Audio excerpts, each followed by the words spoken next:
Today I'm testing 7 of my favorite VR games with Crystal Super to see if a high-end VR headset like this can bring new life to old and classic VR games.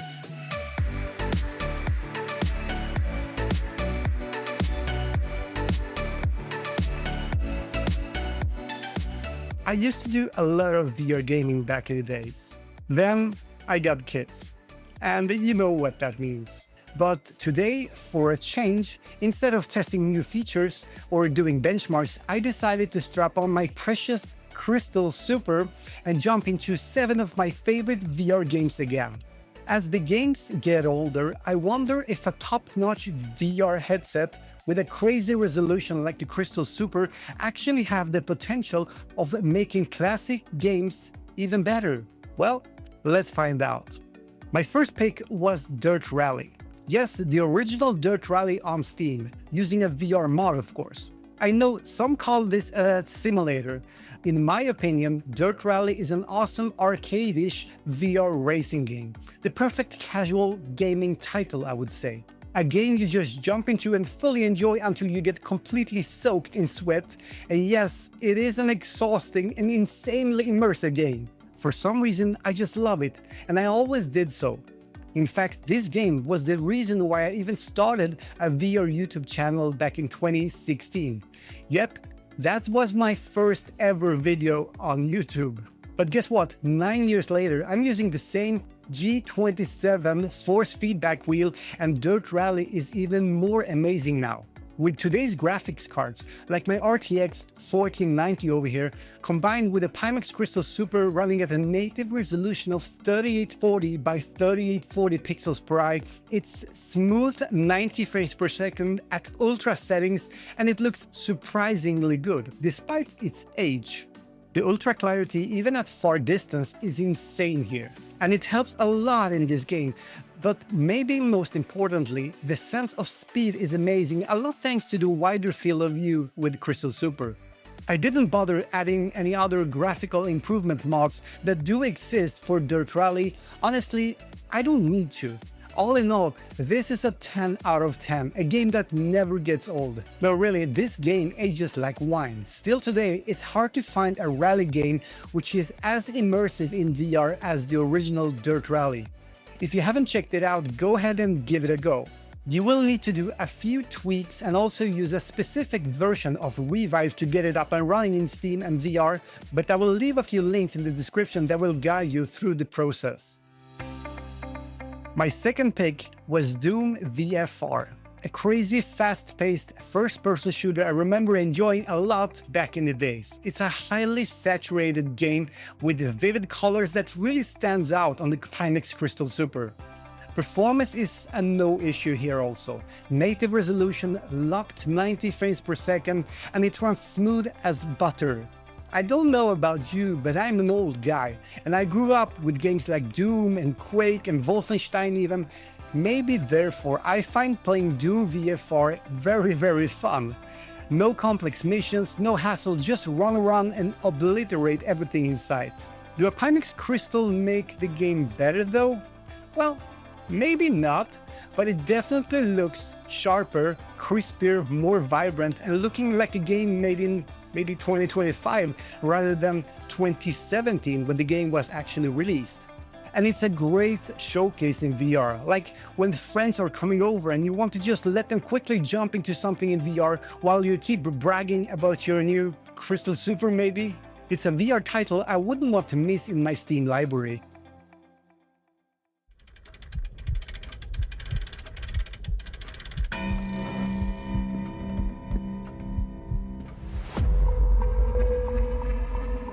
My next pick was Paranormal Activity, a horror game which still today is just as scary and uncomfortable as back in 2017 when it was released, I think. I remember playing it on the HTC Vive back then. Now today, 8 years later, you can just imagine the difference when jumping into Paranormal Activity with a Pimax Crystal Super. The interiors of this house are now so much more realistic, More than ever, thanks to the incredible sharpness and level of detail, the complete lack of jagged edges is so nice to my eyes actually.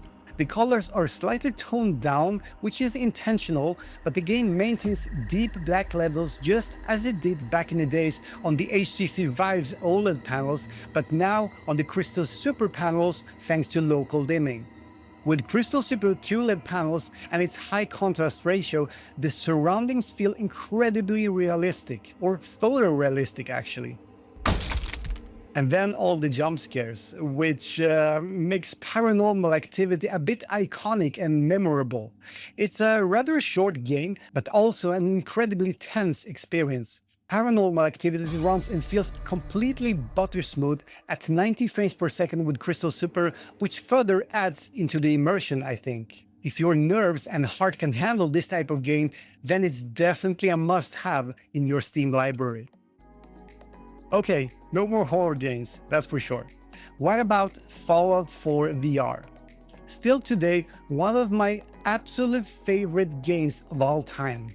It's probably one of the best PC games ever made. The two main problems with the VR version of Fallout 4 has always been image clarity and performance.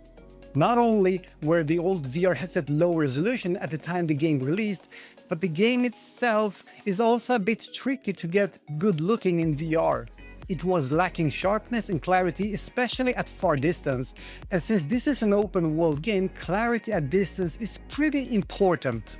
Today, by just upping up the resolution, removing the terrible TAA anti-aliasing and running Fallout 4 VR on the Crystal Super, the clarity is no longer an issue. Fallout 4 now looks crazy sharp, and it does suddenly feel not as an old VR game anymore. There are tons and tons of graphical improvement mods for this game, and to be honest, I don't have time to really dig deep into these, but already the vanilla version of Fallout 4 VR, or the original version without any mods, it looks amazing in high resolution. Unfortunately, the second problem we mentioned is still there, just like back in 2017. The performance. Fallout 4 VR runs like dog shit on my RTX 4090 with Crystal Super. I think my kind of outdated CPU, the Ryzen 5950X, is also bottlenecking the game since it's apparently a very CPU demanding title. Running the game at full resolution might be a challenge for any gaming rig. If you're lucky enough to own an RTX 5090 and maybe AMD's fastest gaming CPUs, you should absolutely give it a shot. It might even be running at 90 frames per second. Either way, the game is a blast and it looks amazing on Crystal Super. All it requires is a beast of a PC. Now, if you have followed me throughout the years, what game have I probably been playing and benchmarking the most, you think?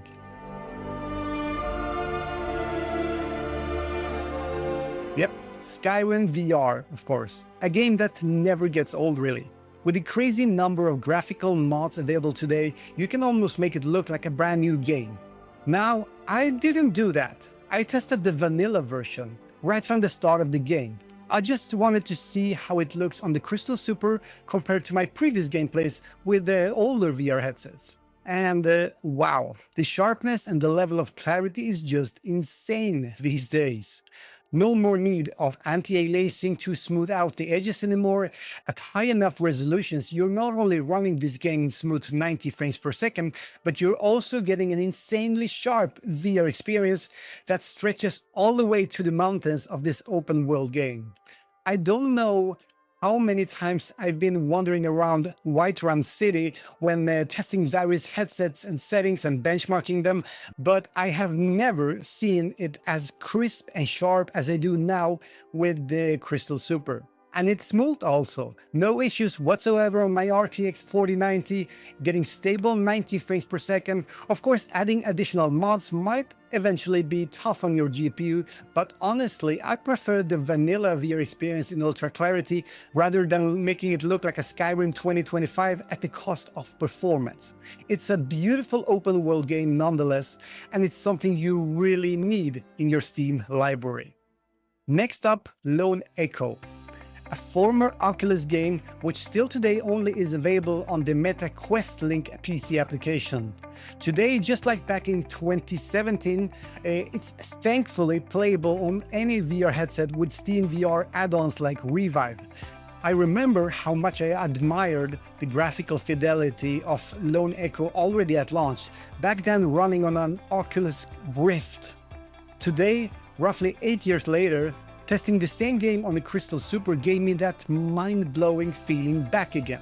The high resolutions possible in VR today does in fact add an extra dimension to some VR titles, and Lone Echo is absolutely one of them. It's beautiful, it's sharp, and the story itself is immersive and exciting despite being a bit short. The colors are perfectly balanced thanks to Crystal Super's QLED panels, and the darks or blacks are represented almost perfectly thanks to local dimming. The game is a classic and it's a must-have in your library. The only downside is that you need to buy it through the Meta Quest Link application. And the last favorite game I would like to highlight in this video, I picked HalfLife 2 with that cool VR mod that allows for 6-degree freedom motion controls and full room scale tracking. Look, I know it's an old Valve game from 2004, more or less 21 years old game.